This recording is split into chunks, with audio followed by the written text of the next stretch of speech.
विद्यार्थियों, मैं डॉक्टर किंजल सोलंकी। स्वागत है आप सभी का किंजल लर्निंग के ऊपर। आज बात करेंगे शिक्षा मनोविज्ञान के एक बेहतरीन टॉपिक के बारे में जिसका नाम है अधिगम। तो चलिए बिना समय को खराब करते हुए शुरू करते हैं अधिगम की प्रश्नोत्तरी। पहला प्रश्न है आप सभी के लिए, अनुभव एवं प्रशिक्षण द्वारा व्यवहार में परिवर्तन को अधिगम कहते हैं। अधिगम की यह परिभाषा दी है option A Guilford, option B Gates, option C Skinner, option D Woodward. तो जल्दी से बताइए क्या है इसका सही जवाब। तो आपका राइट आंसर है ऑप्शन बी गेट्स ने। चलिए अगला प्रश्न देखिए। अगला प्रश्न है, अधिगम का सूचना प्रक्रियाकरण सिद्धांत किसने दिया? ए मिलर, बी हर्बर्ट, सी मैस्लो और डी रॉजर्स। तो क्या होगा इसका सही जवाब? देखिए इसका राइट आंसर है मिलर। जॉर्ज ए मिलर जो है उन्होंने ये सिद्धांत दिया था और इन्होंने विषय वस्तु की सार्थक संगठन एवं एनकोडिंग जो चेकिंग होती है उसकी अवधारणा दी थी।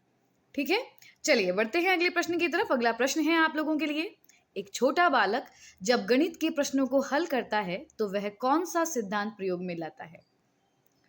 ए सूझबूझ का, बी अंतर्दृष्टि का, सी प्रयास व त्रुटि का एंड डी शास्त्रीय अनुबंधन का।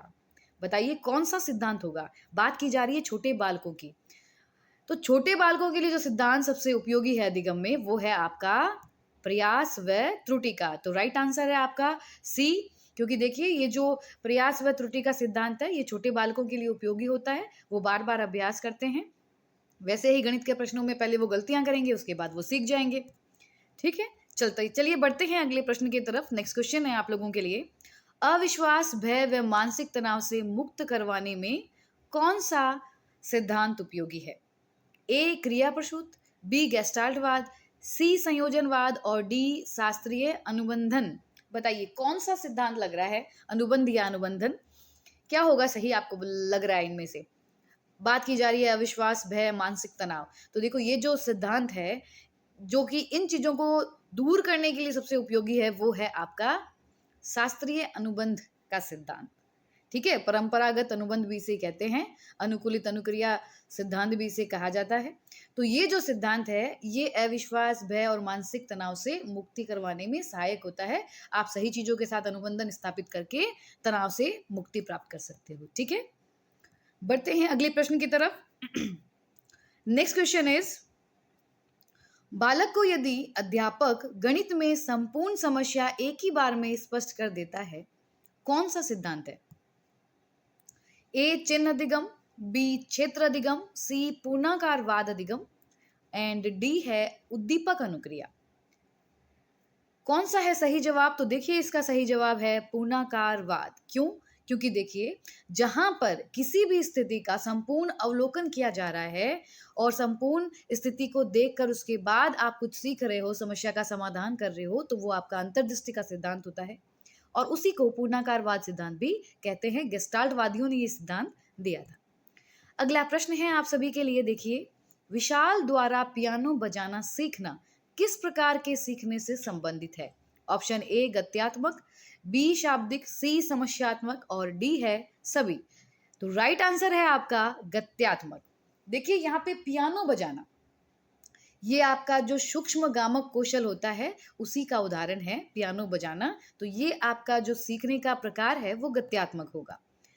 नेक्स्ट क्वेश्चन देखिए, अगला प्रश्न है आप सभी के लिए, विद्यार्थी को न तो पुरस्कार देना चाहिए और न ही किसी प्रकार का पुनर्बलन, ये मत किसका है? ऑप्शन है आपके कार्ल रॉजर्स का, टॉलमैन का, थॉर्नडाइक का और मैस्लो का। बताइए ये किसने कहा है ना तो पुरस्कार देना चाहिए ना ही पुनर्बलन? तो ये जो मत है वो है अब्राहम मैस्लो, यानी आंसर है आप लोगों का डी। बढ़ते हैं नेक्स्ट क्वेश्चन की तरफ। अगला प्रश्न है आप लोगों के लिए, व्यक्ति द्वारा जब किसी वस्तु को देखकर या स्पर्श कर ज्ञान प्राप्त किया जाता है वह सीखना है। ऑप्शन ए ज्ञानात्मक सीखना, ऑप्शन बी सादृश्यात्मक सीखना, ऑप्शन सी प्रत्यक्षात्मक सीखना एंड ऑप्शन डी करके सीखना। देखिए जब भी आप किसी चीज को देखते हो मूर्त रूप से और उसे स्पर्श करके जब आप कुछ सीखते हो तो ये प्रत्यक्षात्मक सीखना कहलाता है। तो ऑप्शन सी क्या है आपका सही जवाब है।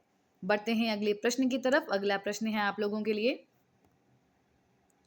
मैकडूगल ने सफेद चूहों पर परीक्षण किया। जिस रास्ते में चूहों को बिजली का धक्का लगा उस रास्ते में चूहों ने जाना छोड़ दिया। थॉर्नडाइक के किस नियम पर आधारित है? ऑप्शन ए तत्परता के, ऑप्शन बी अभ्यास के, ऑप्शन सी समस्या समाधान के और ऑप्शन डी प्रभाव के। तो देखिए थॉर्नडाइक के मुख्य 3 नियम है, उनमें से कौन सा इसमें सही जवाब होगा? इसका राइट आंसर है आपका ऑप्शन डी, प्रभाव का जो नियम है ये उस पर आधारित है।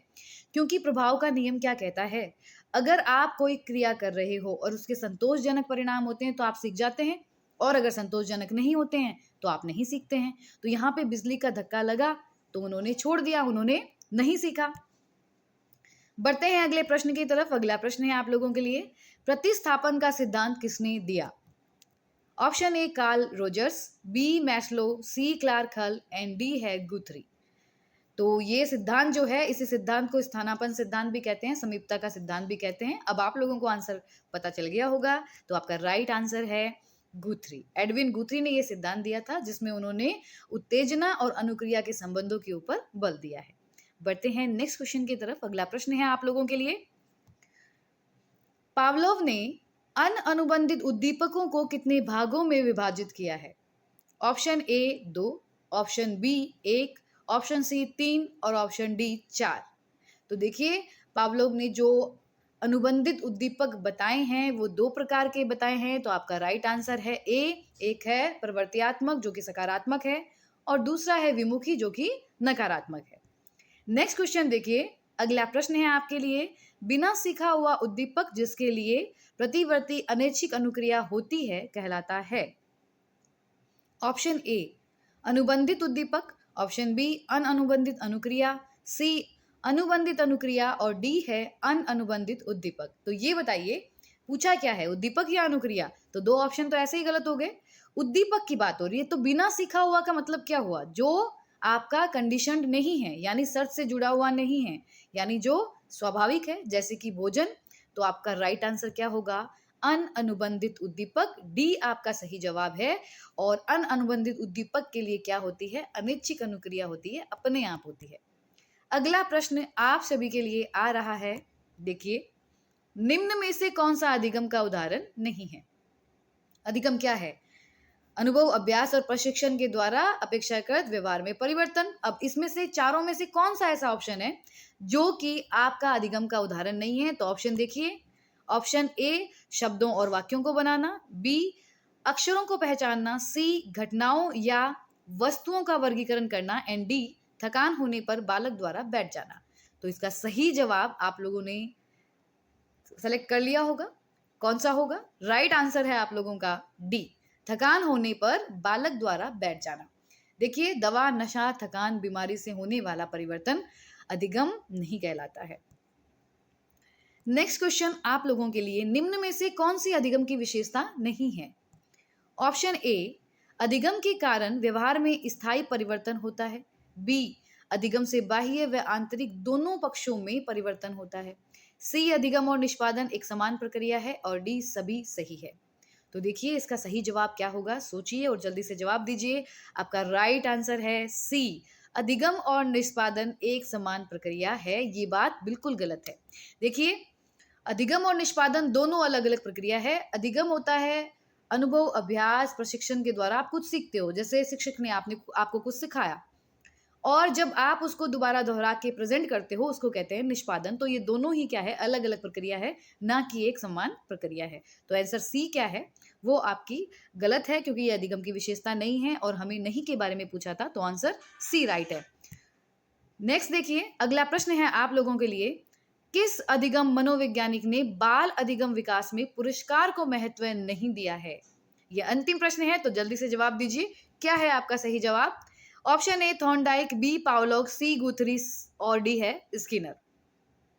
तो इसका सही जवाब होगा सी गुथरी, क्योंकि जो गुथरी महोदय हैं उन्होंने पुरस्कार या पुनर्बलन को महत्व ना दे करके समीपता को महत्व ज्यादा दिया है अधिगम के अंदर। तो ये थे आज के अधिगम के कुछ महत्वपूर्ण क्वेश्चंस। तो आज की क्लास कैसी लगी आप सभी को ज़रूर बताइएगा। अगर क्लास पसंद आए तो क्लास को ज़रूर से लाइक कीजिएगा और किंजल लर्निंग चैनल को ज़्यादा से ज़्यादा सब्सक्राइब कीजिए, शेयर कीजिए और लाइक कीजिए।